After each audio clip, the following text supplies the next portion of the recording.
وبالحق أنزلناه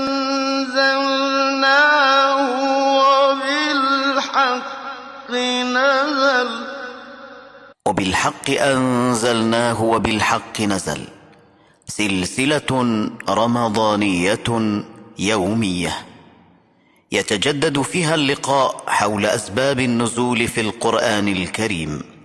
من إعداد وتقديم دكتور عويس النجار، إخراج أبو بكر سهلي.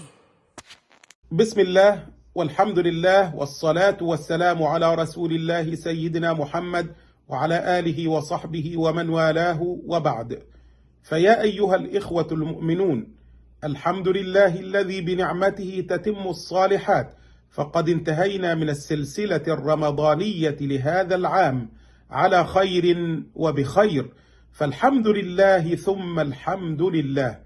وها نحن نودع الشهر الفضيل الكريم، ونسأل الله تعالى أن يتقبل منا ومنكم الطاعات، وأن يجعلنا وإياكم من عتقائه من النار يوم القيامة، وأن يدخلنا الله وإياكم الجنة بغير حساب ولا سابقة عذاب.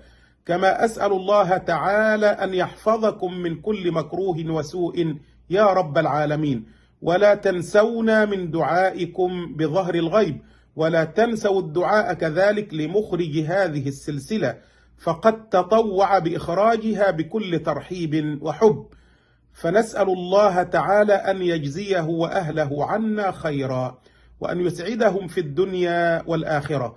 وفي الختام نسأل الله تعالى أن يعيد علينا وعليكم الأيام المباركة بالخير واليمن والأمن والبركات، وأن يبلغنا وإياكم رمضان سنوات عديدة وأزمنة مديدة. هذا وبالله التوفيق، والسلام عليكم ورحمة الله وبركاته، وكل عام وأنتم بخير.